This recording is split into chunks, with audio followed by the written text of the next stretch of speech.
옆에 사람하고 인사합시다. 예수님의 이름으로 축복합니다. 예수님의 이름으로 사랑합니다.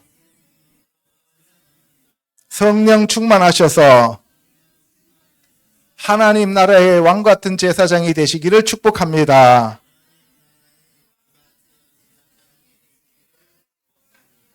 아멘. 예, 오늘은 벌써 24년도 6번째 시간이에요. 그죠? 참 빠릅니다.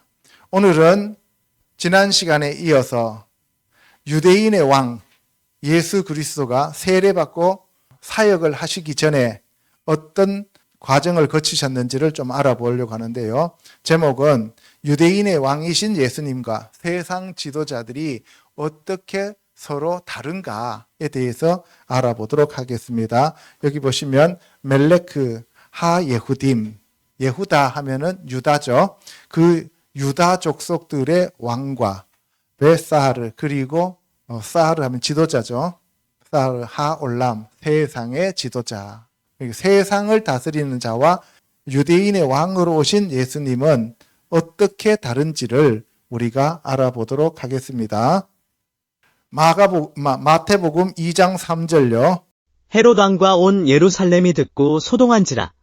왕이 모든 대제사장과 백성의 서기관들을 모아 그리스도가 어디서 나겠느냐. 그러나 아켈라오가 그의 아버지 헤롯을 이어 유대의 임금됨을 듣고 요한이 많은 바리새인들과 사두개인들이 세례 베푸는 대로 오는 것을 보고 독사의 자식들아 누가 너희를 가르쳐 임박한 진노를 피하라 하더냐. 예수님은 하늘에서 오신 유대인의 왕이에요. 그렇죠?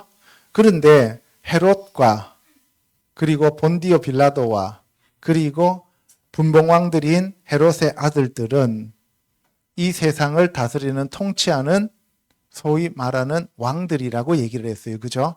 그 왕들과 예수님은 어떻게 다른가를 알아보고요. 그리고 바리새인과 사두개인들이라고 하는 종교 지도자들과 예수님은 어떤 차이가 있었는지를 우리가 알아보도록 하겠습니다. 그런데 예수님은 하나님의 아들이면서 여자의 후손으로 오셨어요. 그렇죠? 그런데 바리새인과 사두개인들은 뱀들아 독사의 새끼들이라 라는 소리를 들어서 바로 뱀의 씨앗이다라고 하는 것을 알 수가 있습니다. 우리가 교회에 온다고 해서 다 하나님의 자녀들이 아니라는 사실을 우리가 알아야 됩니다. 그래서 하나님께서 뭐라 그랬어요? 내가 사랑할 자 사랑하고 미워할 자 미워한다고 하셨고 바로의 마음을 내가 강팍하게 했다라고 얘기를 하시고 그리고 가룟인 유다도 내가 그를 택하였다라고 얘기하시는 거예요. 그렇죠? 오늘 저와 여러분들이 하나님의 자녀로 택함 받은 것에 대해서 무한하게 감사를 드려야 합니다. 아멘. 자, 예수님은 구유로 오셨습니다. 구유가 뭐예요? 먹이통이죠. 먹이통에 왔다는 것은 뭐로 오셨다는 거예요? 먹이로 오셨다는 거예요. 그죠? 그러면은 첫사람 아담이 하나님의 형상으로 하나님의 모양으로 지음받았어요. 그죠?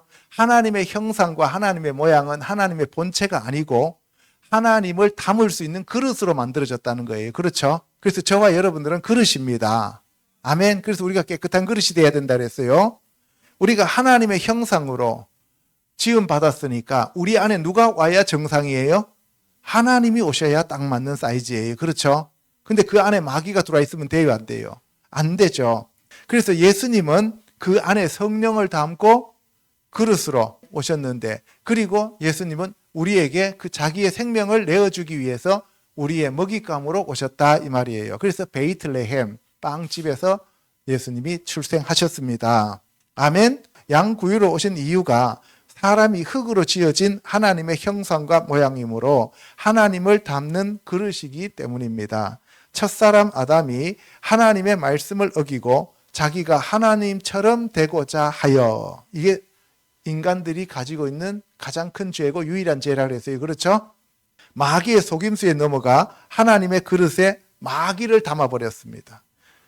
인간이 하나님의 그릇으로 지음받았는데 하나님을 담은 게 아니고 누구를 담았다고요?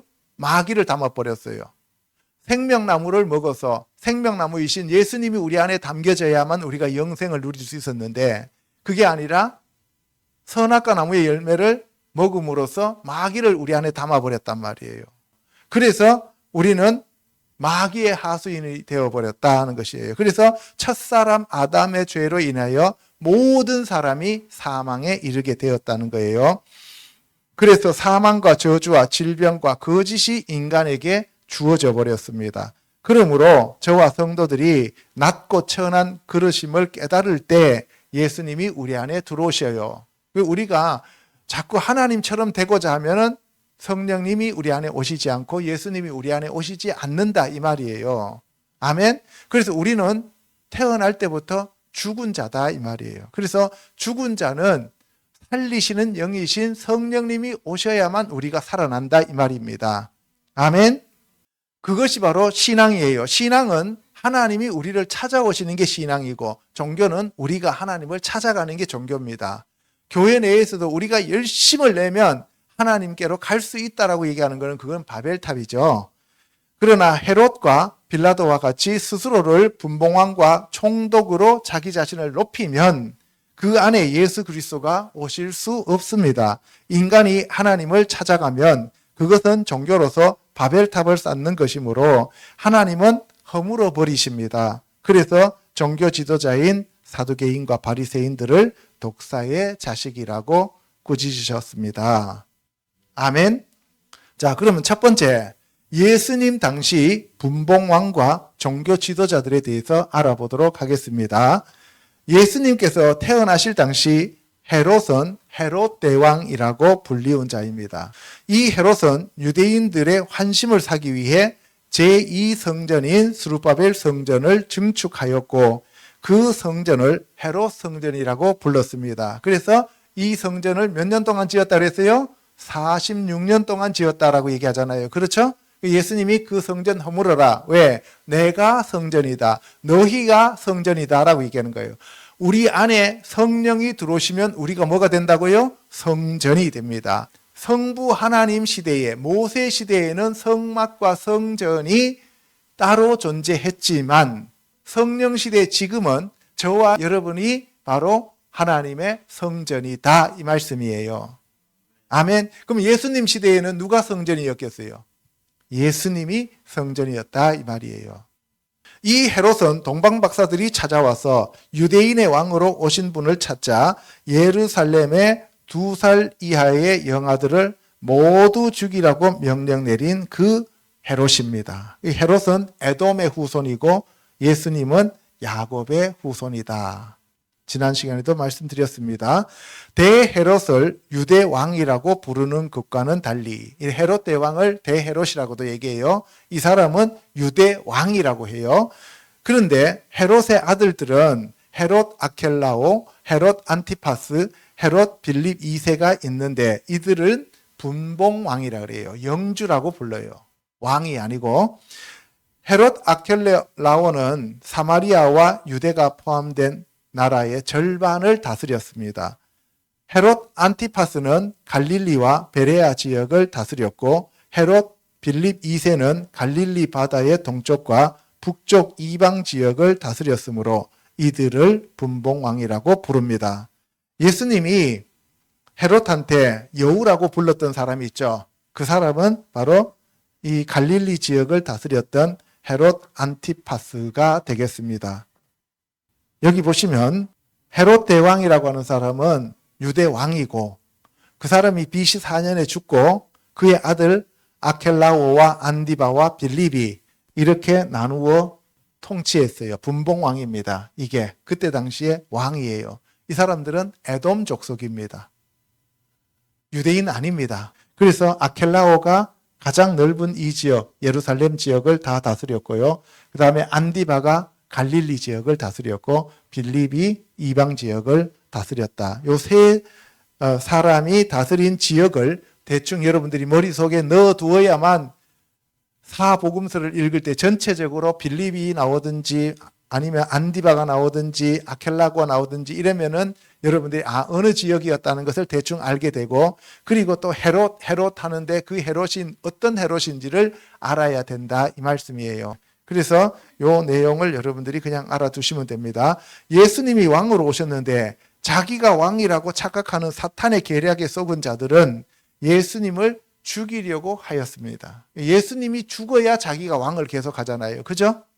그러면 오늘날 왜 많은 사람들이 예수 그리스도를 왕으로 인정하지 않고 예수 그리스도를 믿지 않느냐 하면은 자기가 왕이 되고자 하는 그 마음이 우리 안에 들어와 있기 때문에 그래요. 첫사람 아담이 너가 하나님처럼 된다고 하니까 선악과 나무의 열매를 먹었죠. 그래서 모든 사람에게는 어린아이나 연세가 드신 분이나 젊은이나 남자나 여자나 할 것 없이 모든 사람은 자기가 왕이에요. 그래서 왜 싸우냐? 나를 왕으로 대우하지 않기 때문에 싸워요. 왜 소리 지르고 왜 서로 다투느냐?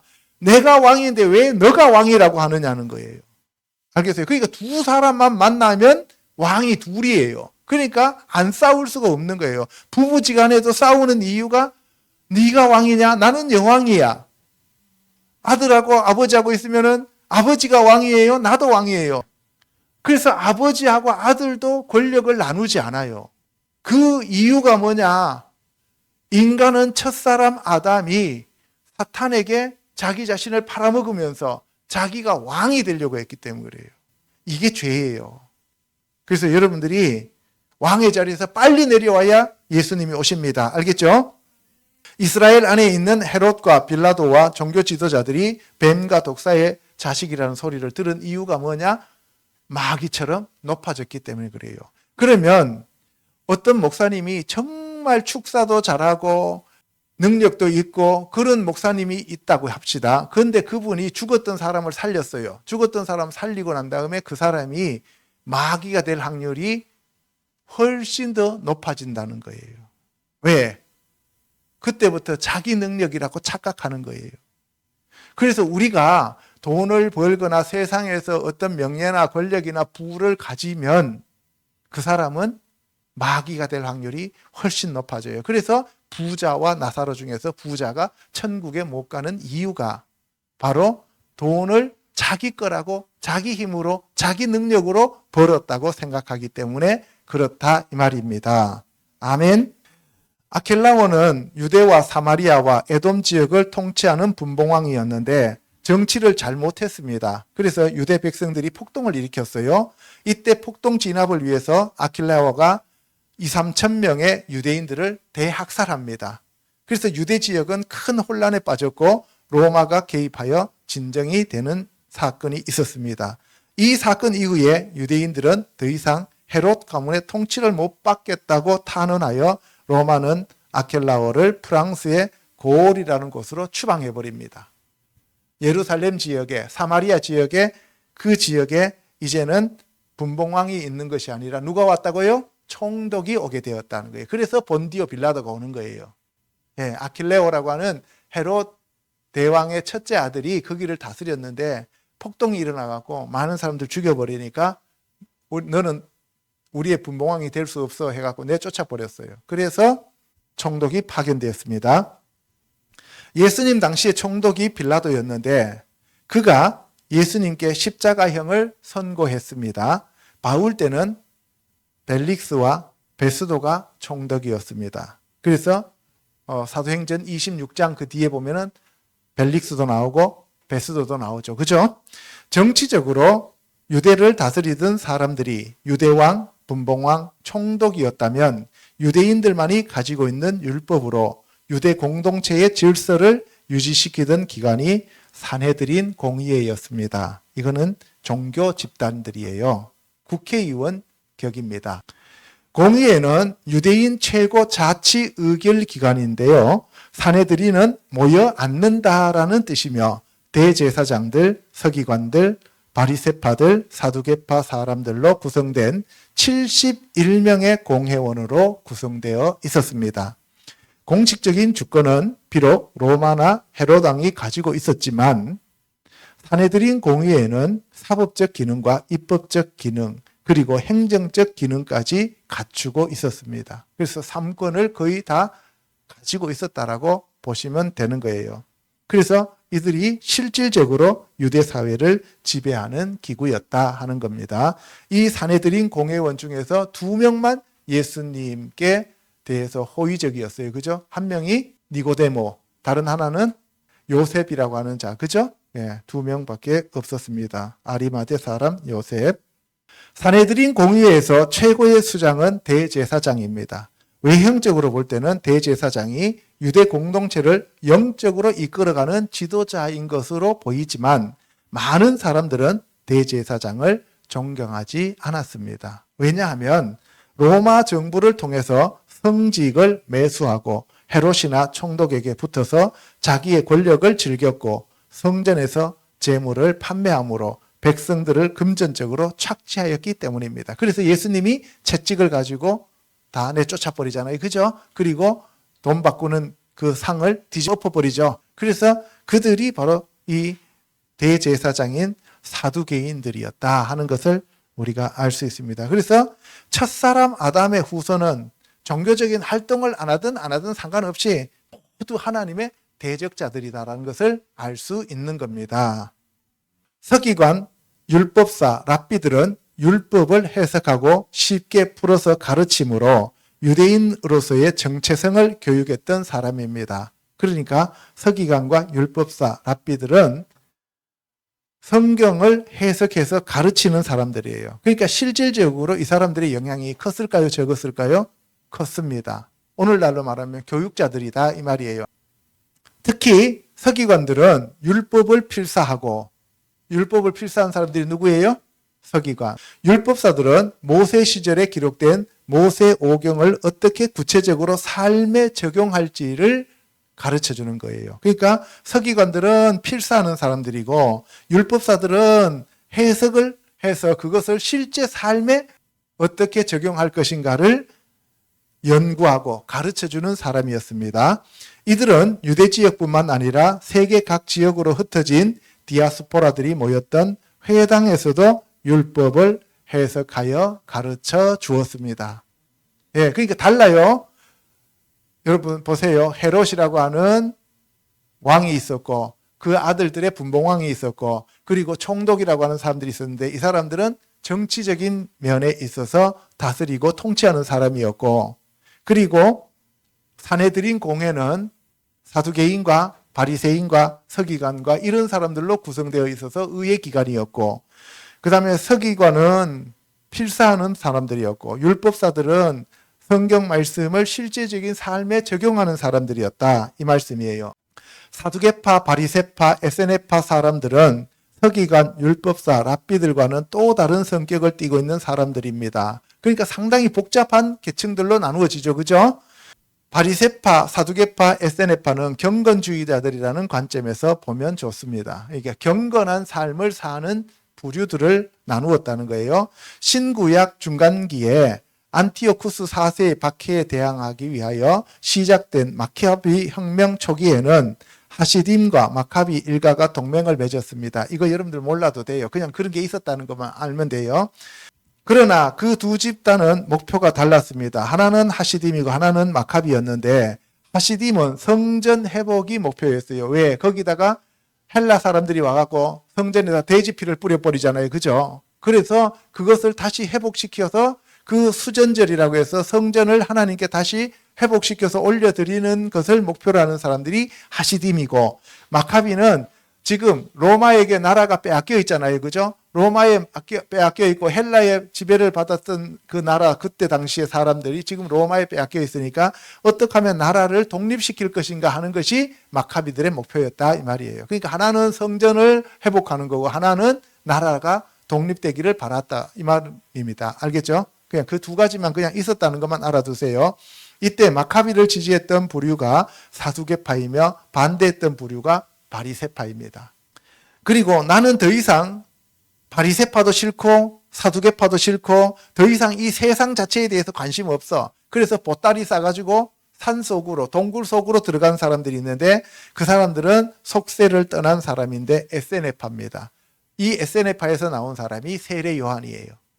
근데 에세네파는 지금 우리가 가지고 있는 성경과 너무나 비슷한 그때 당시의 성경을 자기네들이 가지고 있었는데 그 예언서들이 지금 계시록과 너무나 일맥상통하고 있다 이 말입니다. 사두개파는 헬라화된 유대인 성격의 사람들입니다. 사두개파가 헬라화돼서 이방화되었다는 거예요. 이들은 사독의 후에 들러서 제사장 집안이었기 때문에 그들의 거점은 성전이었습니다. 말로만.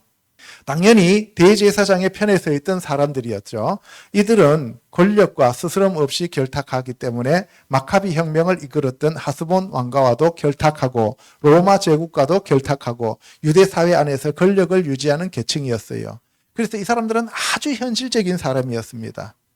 그러니까 다른 말 표현하면 중국이 쳐들어오면 친중 정책하고 일본이 쳐들어오면 친일파하고 이런 얘기예요. 그러니까 아주 질이 좋아요, 안 좋아요?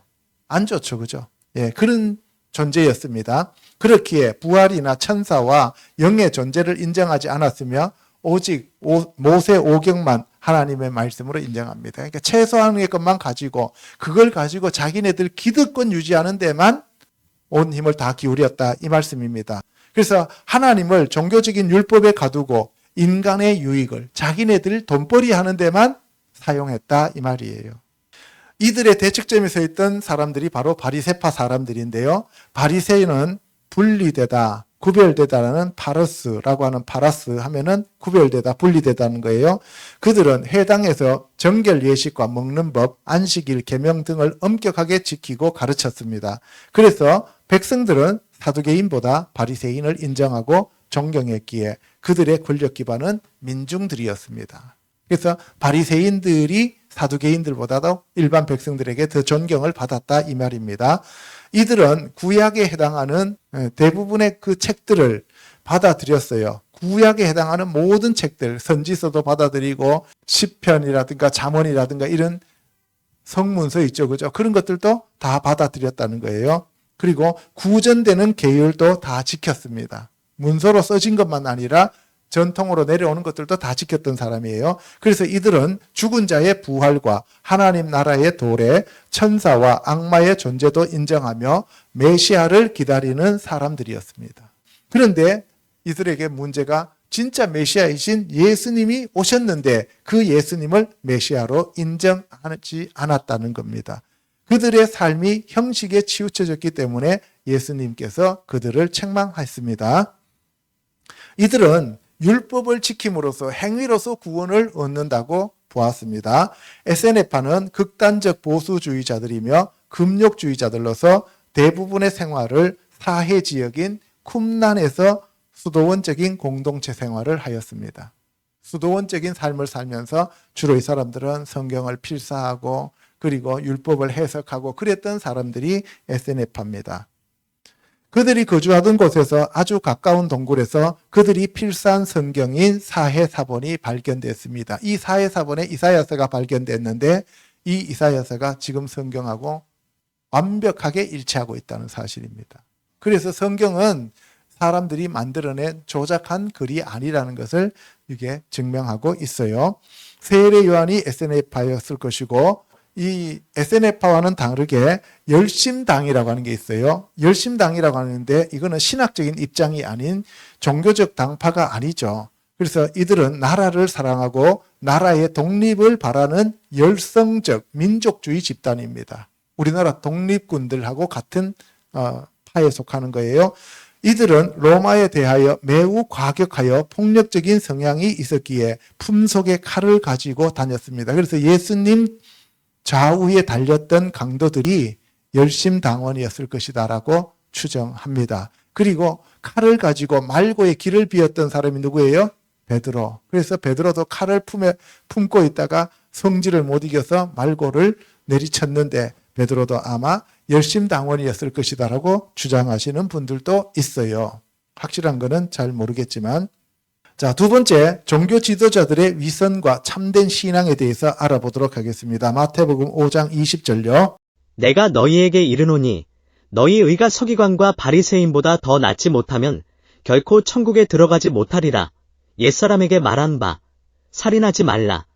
누구든지 살인하면 심판을 받게 되리라 하였다는 것을 너희가 들었으나 나는 너희에게 이르노니 형제에게 노하는 자마다 심판을 받게 되고 형제를 대하여 나가라 하는 자는 공회에 잡혀가게 되고.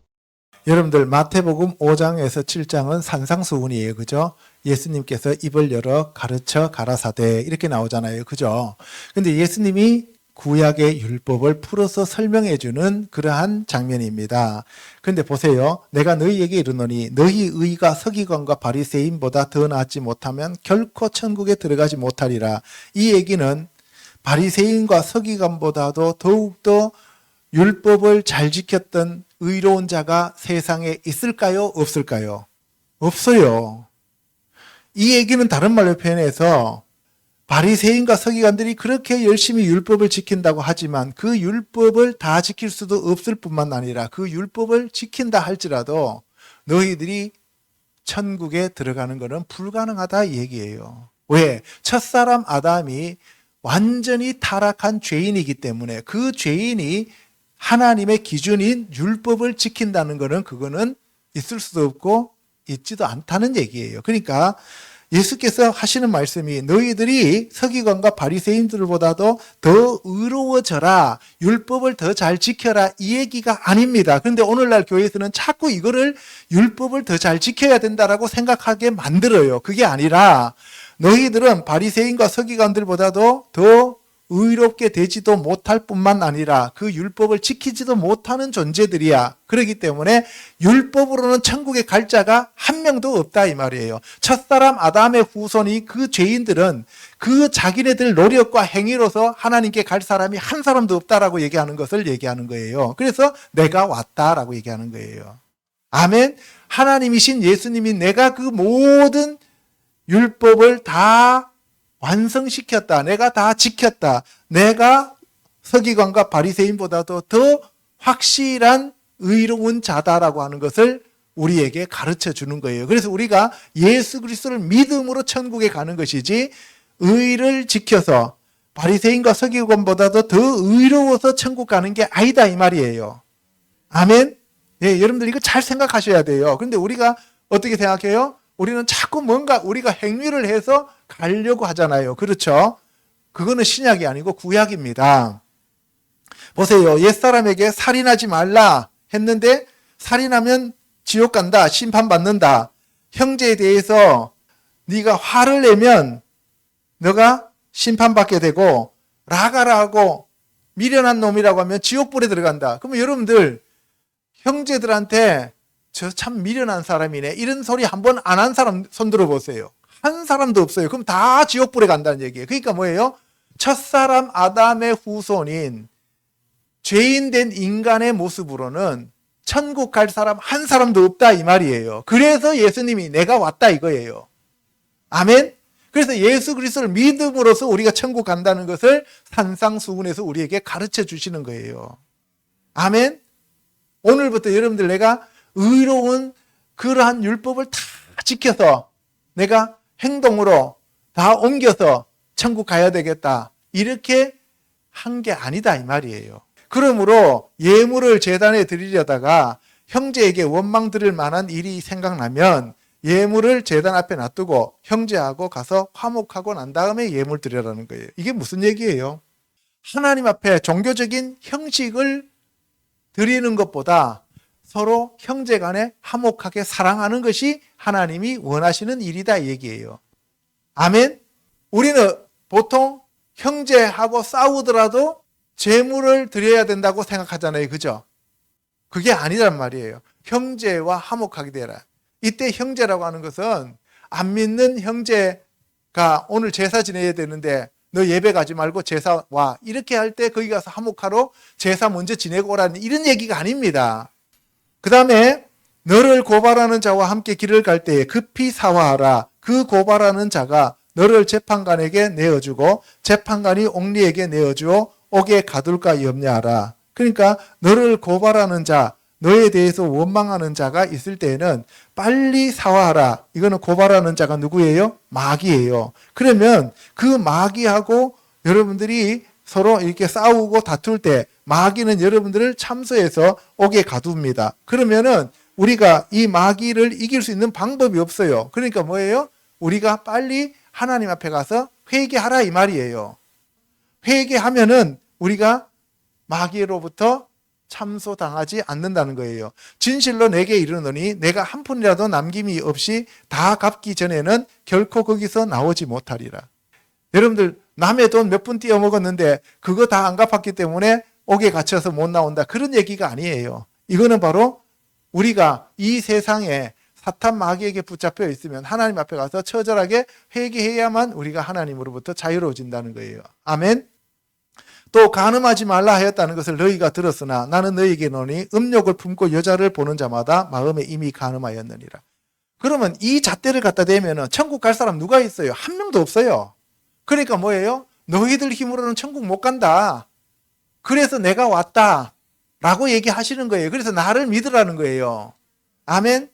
만일 내 오른눈이 너로 실족하게 하거든 빼어내버리라. 내 백체 중 하나가 없어지고 온몸이 지옥에 던져지지 않는 것이 유익하며, 또 만일 내 오른손이 너로 실족하게 하거든 찍어내버리라. 내 백체 중 하나가 없어지고 온몸이 지옥에 던져지지 않는 것이 유익하니라. 여러분들 이렇게 생각하면은요, 이 규정을 그대로 잣대로 갖다 대면 눈 있을 사람 한 사람도 없고 손 있을 사람 한 사람도 없고 다리 있을 사람 한 사람도 없어요. 그죠? 아침에 눈 빼고 오후에 팔 자르고 그 다음에 저녁에 다리 자르고 그럼 살아요, 죽어요? 죽죠. 그러니까 예수 그리스도가 아니면 우리는 천국에 갈 수가 없다는 것을 얘기하고 있는 거예요. 또 일러스되 누구든지 아내를 버리려거든 이혼 증서를 줄 것이라 하였으나 나는 너희에게 이르노니 누구든지 음행한 이유 없이 아내를 버리면 이는 그로 간음하게 하며 또 누구든지 버림받은 여자에게 장가가는 자도 간음함이니라. 그럼 예수 그리스도가 없는 삶 자체가 그게 모두 죄예요. 그래서 우리가 그러면은 예수님만 믿으면 여기 나오는 내용들 다 안 지켜도 되느냐? 여러분들 이렇게 생각할 사람들이 있을 텐데 그런 얘기가 아니에요. 예수 그리스도를 믿고 성령님이 우리 안에 오시면 이런 죄들은 자연적으로 안 짓게 된다 이 말이에요. 아멘. 이것을 내가 안 지어야지가 아니라 성령님이 오시고 예수님이 나의 주인이 되시면 이런 죄들이 지어질 수가 없어요. 싫어진다 이 말이에요. 예, 어떻게 사람들을 사랑하는 하나님이 사랑으로 내 안에 오셨는데 내가 어떻게 다른 사람들을 해칠 수가 있냐 이 말입니다. 33절에 옛사람에게 말한 바 헛맹세를 하지 말고 내 맹세한 것을 주께 지키라 하였다는 것을 너희가 들었으나 나는 너희에게 이르노니 도무지 맹세하지 말지니 하늘로도 하지 말라 이는 하나님의 보좌임이요 땅으로도 하지 말라 이는 하나님의 발등상임이요 예루살렘으로도 하지 말라 이는 큰 임금의 성임이요 내 머리로도 하지 말라 이는 내가 한 터럭도 희고 검게 할 수 없음이라.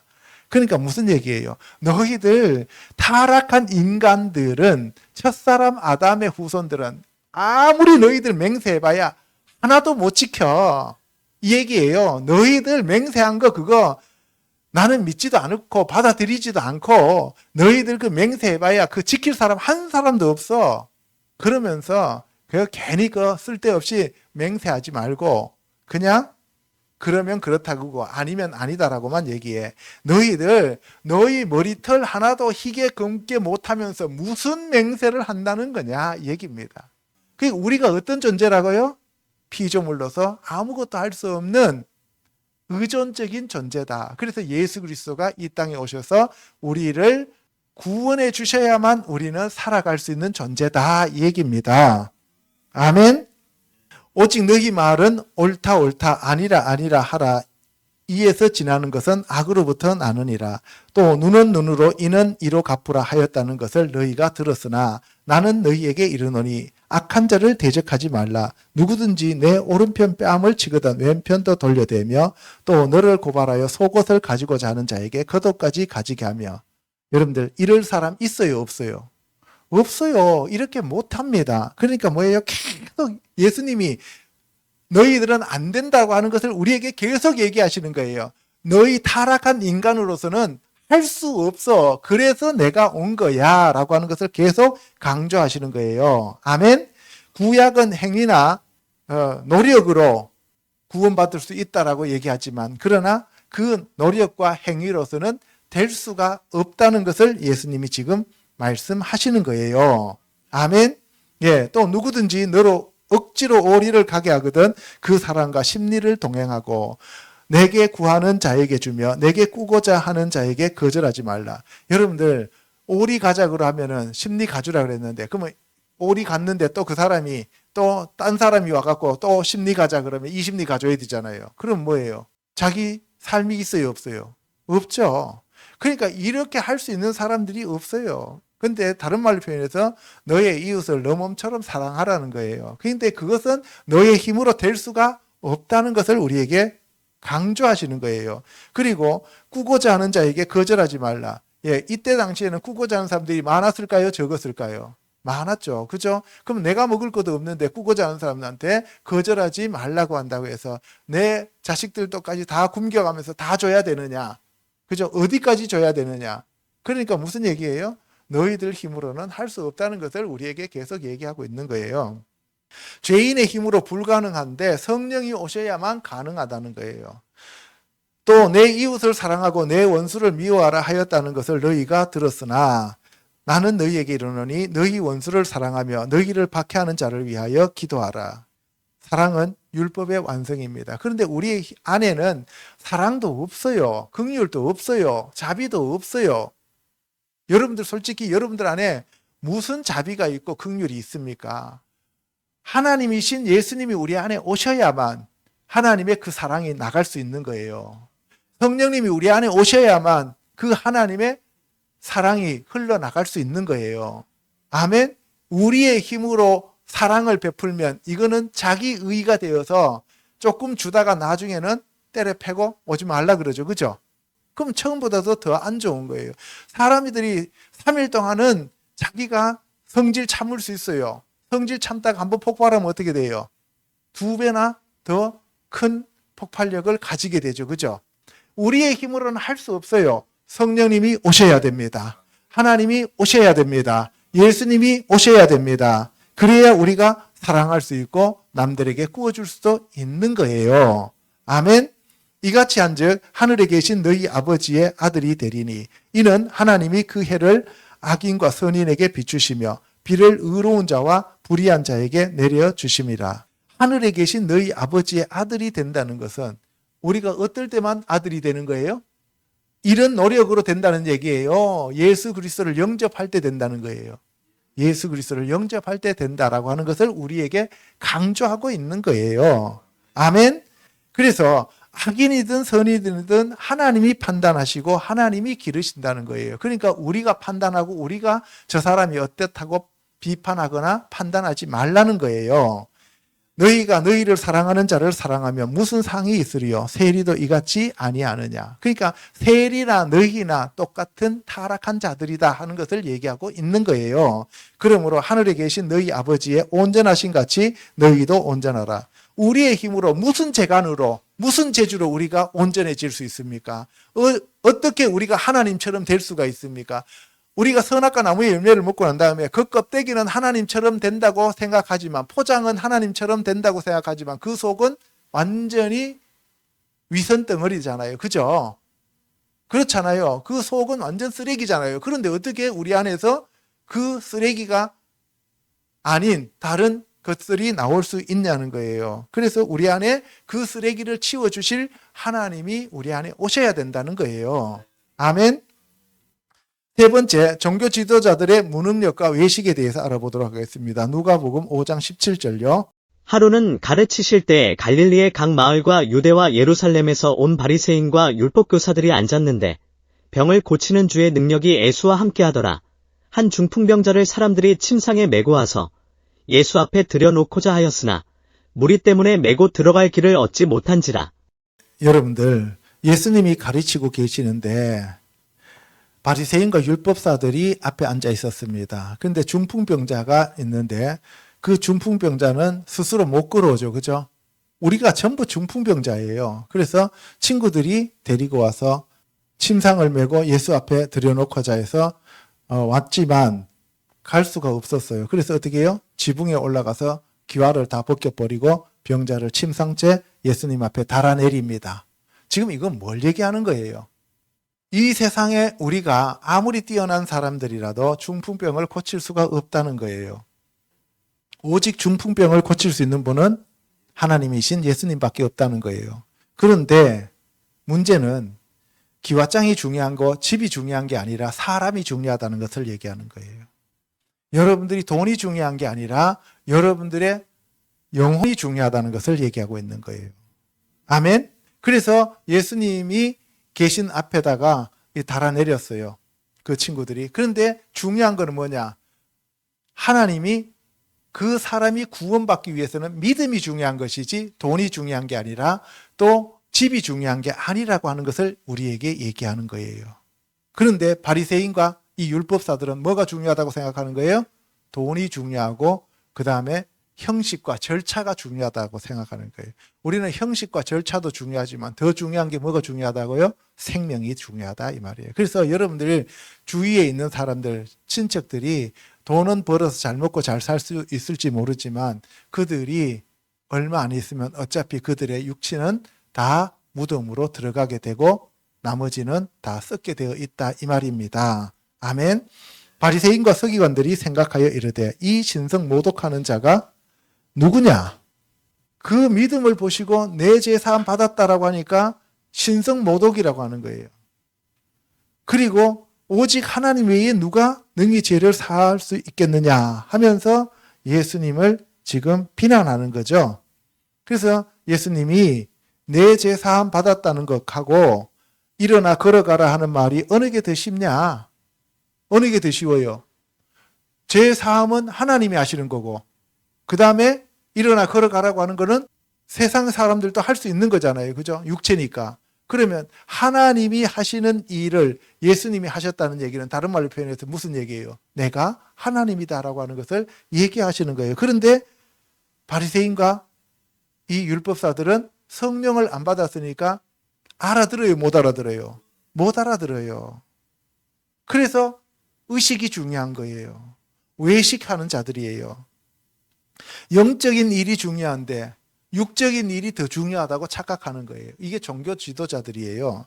그러나 인자가 땅에서 죄를 사하는 권세가 있는 줄을 너희가 알게 하리라. 내가 죄를 사하는 사람이야. 내가 죄를 사하는 그런 존재야 라고 하면 나는 누구란 얘기예요?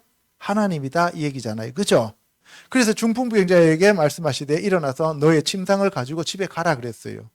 죄 사함 받았느니라 하는 것하고 그 다음에 일어나서 침상 가지고 가라는 거하고 두 개 다 얘기해요. 그런데 죄 사함 받았다라고 해놓고 침상 가지고 들고 가라 걸어가라 그러니까 벌떡 일어나갖고 하나님께 영광 돌리고 자기 집으로 갑니다. 그러니까 그것을 봤으면 무릎 꿇고 당신은 하나님이십니다라고 자백해야 되죠. 그죠? 그런데 그들이 죽이려고 해요. 모든 사람이 놀라 하나님께 영광을 돌리며 심히 두려워하여 이르되 오늘 우리가 놀라운 일을 보았다. 이 놀라운 일은 기묘자라고 하는 얘기예요. 똑같은 얘기입니다. 그래서 기묘자로서 놀라운 자인 하나님을 얘기하는 거죠. 그 후에 예수께서 나가사 레위라 하는 세리가 세관에 앉아 있는 것을 보시고 이 사람이 누구예요? 마태예요. 나를 따르라 하시니 그가 모든 것을 버리고 일어나 따르니라. 레위가 예수를 위하여 자기 집에서 큰 잔치를 하니 세리와 다른 사람이 많이 함께 앉아 있는지라. 바리새인과 그들의 서기관들이 그 제자들을 비방하여 이르되 바리새인과 서기관들이 또 비방하여 어찌하여 세리와 죄인과 함께 먹고 마시느냐. 이들은 완전 계급에 도취되어 있는 거죠. 예수님은 이 육체적인 죄가 문제가 아니라 너희들의 영적인 죄, 첫사람 아담이 하나님의 말씀을 거역한 그 죄, 그 원죄를 예수님이 해결해 주시기 위해서 이 땅에 오신 거예요. 그런데 바리새인과 서기관과 종교 지도자들은 뭐만 보고 있어요? 육신적인 죄들만 보고 있는 거예요. 예수께서 대답하여 이르시되 건강한 자에게는 의사가 쓸데없고 병든 자에게가 쓸데있나니 내가 의인을 부르러 온 것이 아니요 죄인을 불러 회개시키러 왔노라. 여기서 의인은 누구예요? 바리새인과 서기관들, 너희들 같은 의인들은 나한테 합당하지 않다는 거예요. 너희들 스스로 자기 의로 가득한 자들은 너희들은 뱀과 독사의 자식들이기 때문에 너희들은 나에게 합당하지 않고 들어오지도 못한다는 거죠. 근데 바로 이 병자들과 창녀와 세리와 같은 그러한 죄인들을 내가 불러 회개시키려고 왔다는 거예요. 그래서 제일 중요한 게 뭐예요? 내가 죄인이다라고 하는 것을 깨닫는 데서부터 우리가 신앙생활이 시작되는 거예요. 내가 무슨 죄가 있다고 그래? 나만큼만 착하게 살아라 그래? 이러면은 그 사람은 바리새인이에요. 그래서 우리는 눈이 열려 깨닫고 인정하고 그냥 예수님만 믿으면 되는 거예요. 그게 의인이 되는 길입니다. 그래서 그들이 예수께 말하되 요한의 제자는 자주 금식하며 기도하고 바리새인의 제자들도 또한 그리하여 당신의 제자들은 먹고 마시나이다. 그러니까 다른 사람들은 다 금식하고 기도하는데 왜 너네들만 먹고 마시냐는 거죠. 그랬더니만 예수님이 혼인집 손님들이 신랑과 함께 있을 때에 너희가 그 손님으로 금식하게 할 수 있느냐. 그러나 그날에 이르러 그들이 신랑을 빼앗기리니 그날은 금식할 것이니라. 그러니까 뭐예요? 지금 신랑과 함께 있는데 혼인집의 사람들이 어떻게 그 신랑이 있는데 손님들한테 금식하라고 할 수 있느냐. 그러니까 예수님이 뭐예요? 바로 신랑이시다라고 하는 것을 우리에게 얘기해 주는 거죠. 근데 너희들이 나를 앞으로 죽이게 될 건데 그때 사람들이 금식하게 될 것이다. 그러니까 오늘날 우리가 어떨 때 금식하라는 거예요? 예수 그리스도를 아무리 찾고 구해도 느껴지지 않을 때, 신랑이 내게 없는 것처럼 느껴질 때, 그때 여러분들이 금식하면서 주님 앞에 나가라는 거예요. 아무 때나 금식하지 말고요. 예, 금식하다가 또 영양실조로 쓰러졌다 이렇게 하면 안 되잖아요. 그죠? 또 비유하여 이르시되 새 옷에서 한 조각을 찢어 낡은 옷에 붙이는 자가 없나니 만일 그렇게 하면 새 옷을 찢을 뿐이요 또 새 옷에서 찢은 조각이 낡은 것에 어울리지 아니하리라. 새 옷이라고 하는 것은 새 언약이고 예수 그리스도를 믿고 천국으로 가는 신약의 성도들을 얘기하는 거고, 그 다음에 헌 옷이라고 하는 것은, 낡은 옷이라고 하는 것은 율법, 구약을 얘기하는 거예요. 그러니까 바리새인과 서기관들은 예수 그리스도의 제자가 아니라 율법에 속한 사람들이잖아요. 그러니까 바리새인과 서기관들은 너희들은 헌 옷이야, 너희들은 낡은 조각이야, 이렇게 얘기하는 겁니다. 그래서 새 옷은 옛날에는 빨면은 작주를 버리잖아요. 그러니까 새 옷 조각을 찢어가지고 헌 옷에다 갖다 기워놓고 난 다음에 빨면 어떻게 돼요? 새 조각이 확 줄어버리니까 전부 다 찢어져 버리는 거죠. 그래서 새 언약과 옛 언약은 함께 있을 수도 없고 신약의 복음과 구약의 율법이 함께 할 수가 없는 거예요. 그래서 우리는 지금 신약의 복음 시대예요, 구약의 율법 시대예요? 신약의 복음 시대죠. 그러니까 우리가 복음을 믿고 예수 그리스도를 믿고 우리가 구원받는 것이지 율법을 행해서 구원받는 게 아니다, 이 말씀이에요. 아멘. 그래서 새 포도주를 낡은 가죽 부대에 넣는 자가 없나니 만일 그렇게 하면 새 포도주가 부대를 터뜨려 포도주가 쏟아지고 부대도 못 쓰게 되리라. 새 포도주는 새 부대에 넣어야 할 것이니라. 그러니까 예수 그리스도의 복음을 받은 사람들은 새술이야. 그죠? 새술인 성령을 받은 사람들은 새 부대가 되었어요.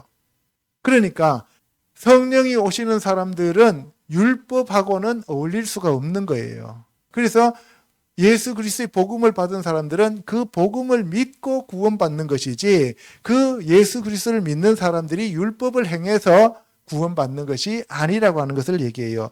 여러분들 포도주가 발효하면서 부피가 늘어나잖아요. 그러니까 가죽 부대가 처음에 새 가죽 부대는 늘어나요. 그래 안 터져요. 그런데 한번 늘어났던 가죽 부대는 거기에다가 새술을 부으면 새술이 발효해서 늘어나니까 어떻게 해요? 찢어져 버리는 거예요. 그래서 구약에다가 복음을 담으면 터져버려요.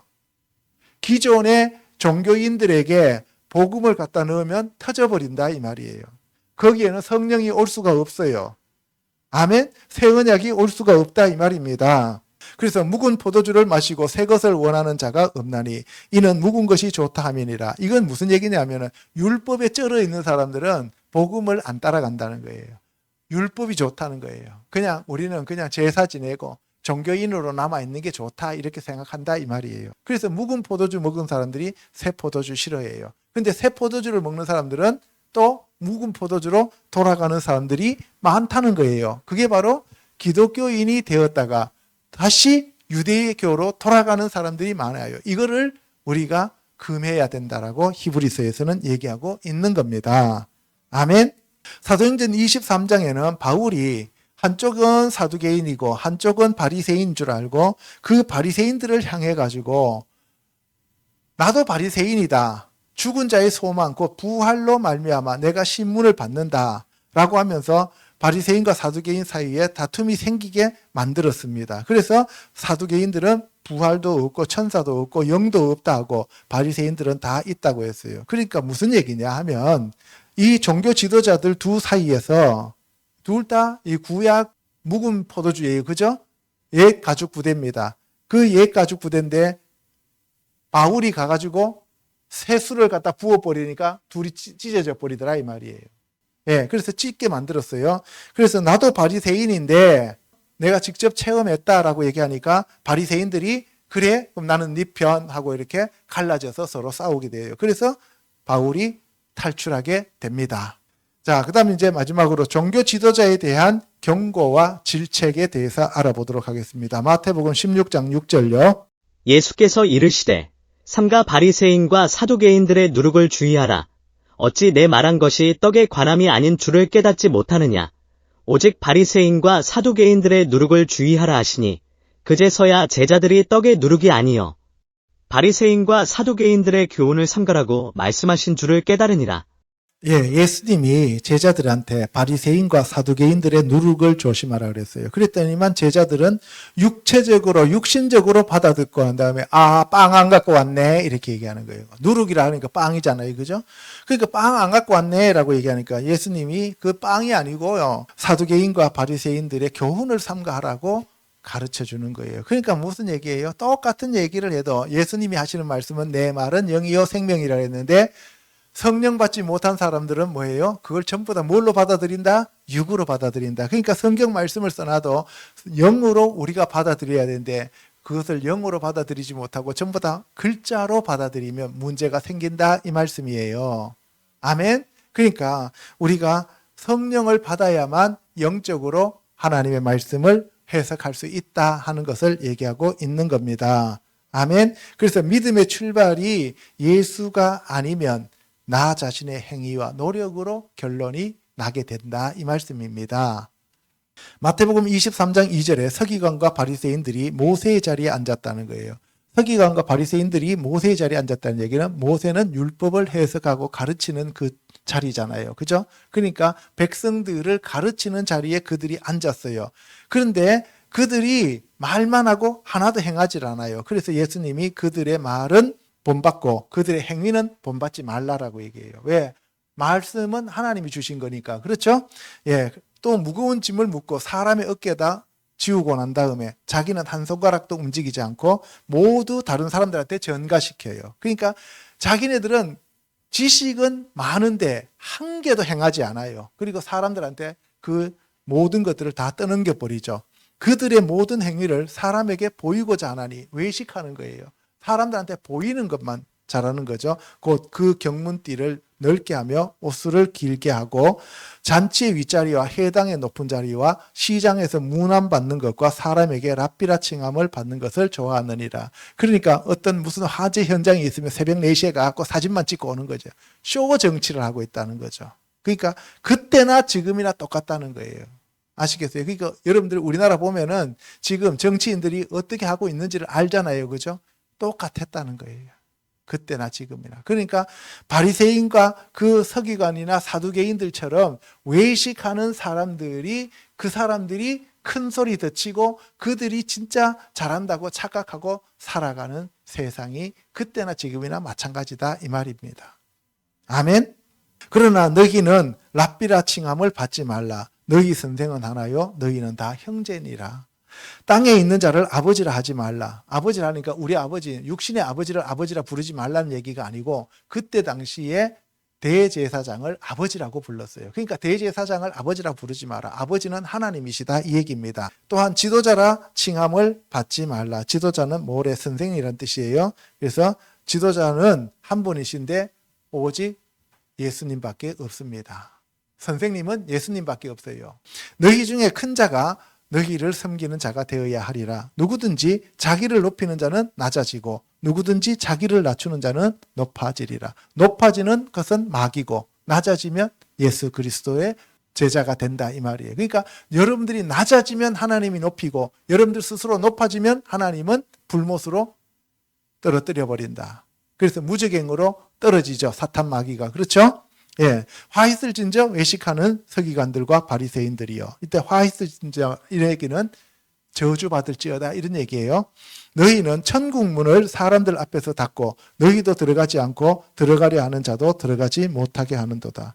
그러니까 너희들에게 말씀을 맡겨놨더니만 너희도 안 들어가면서 남들도 못 들어가게 막고 있는 자다. 이렇게 얘기하고 15절에 화 있을 진저 외식하는 서기관들과 바리새인들이여 너희는 교인 한 사람을 얻기 위해서 바다와 육지를 두루 다니다가 생기면 너희보다 2배나 지옥 자식을 만든다. 이게 종교다 이 말이에요.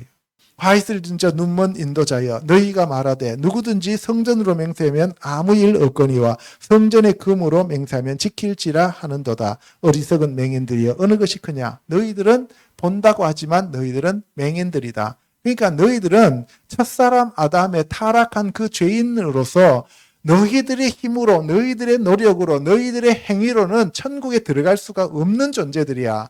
그래서 나를 믿지 않으면 하나님께로 올 자가 없어 라고 얘기하시는 겁니다. 아멘.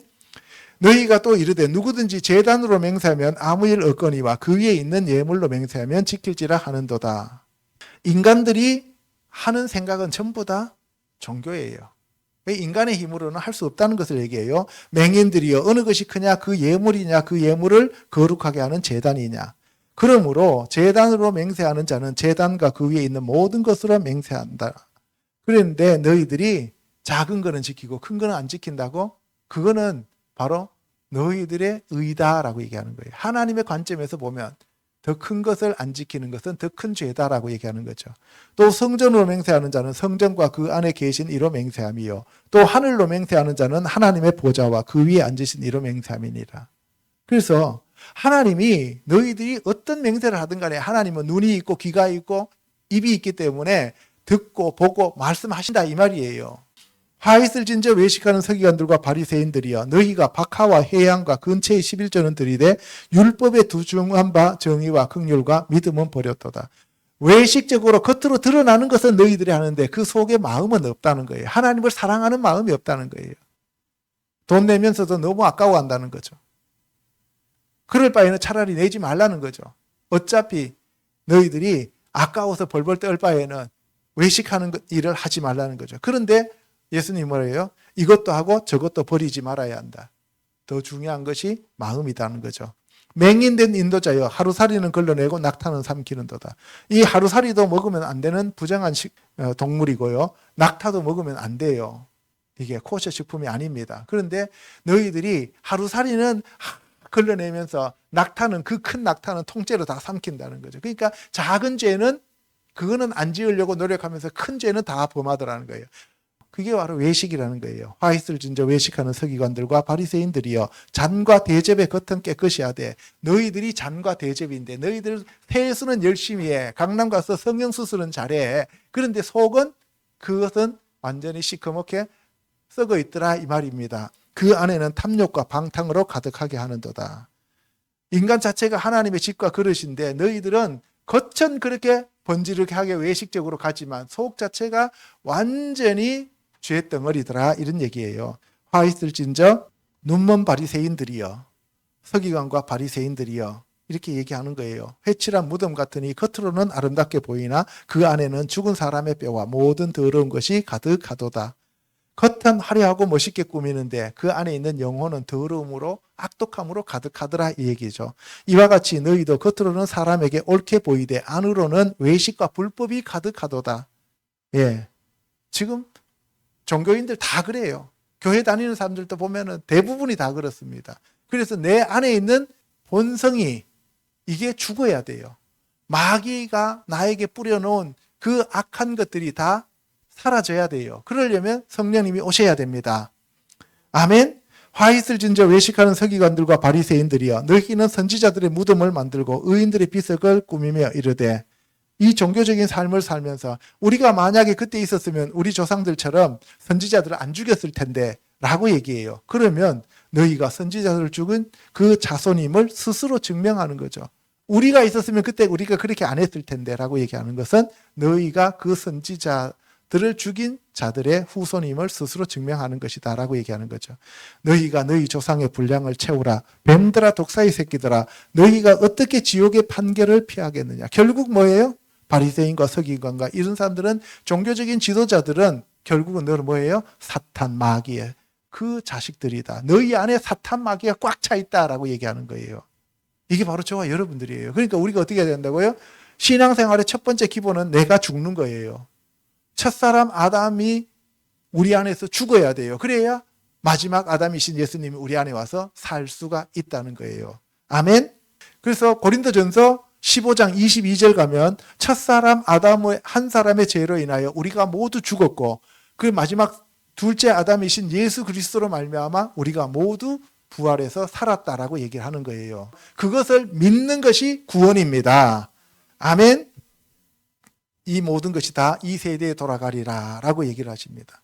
오늘 제가 말씀드리는 이 결론은 예수 그리스도가 아니면 이 세상의 어떤 종교 지도자들이라도 어떤 왕이라도 전부 다 멸망할 수밖에 없다는 거예요. 첫사람 아담의 타락한 본성이 인간들에게 들어와 있기 때문에 이 첫사람 아담이 죽지 않고는 처리될 문제가 안 된다는 거예요. 그래서 예수님이 이 땅에 오신 이유는 예수님이 죽기 위해서 오셨어요.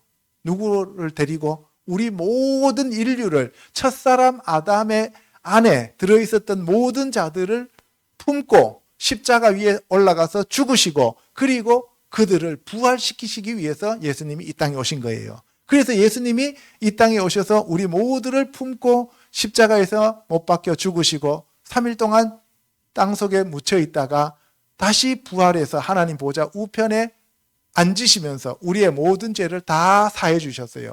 오직 우리는 이것을 믿기만 하면 구원을 얻는 겁니다.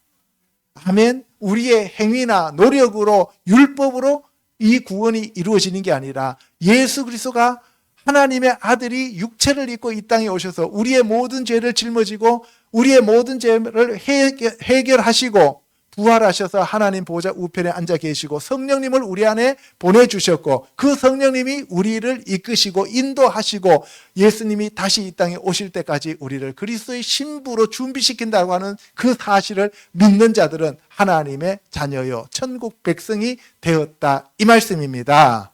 아멘. 할렐루야. 그러기 위해서 예수님이 구유로 어린 아기로 오셨고요. 우리 안에 담기셔야 되고요. 그리고 예수님이 또 세례를 받으실 때 우리도 세례를 받았고요. 예수님이 사역하실 때 우리도 함께 사역하고 있다는 사실입니다. 아멘. 기도하겠습니다.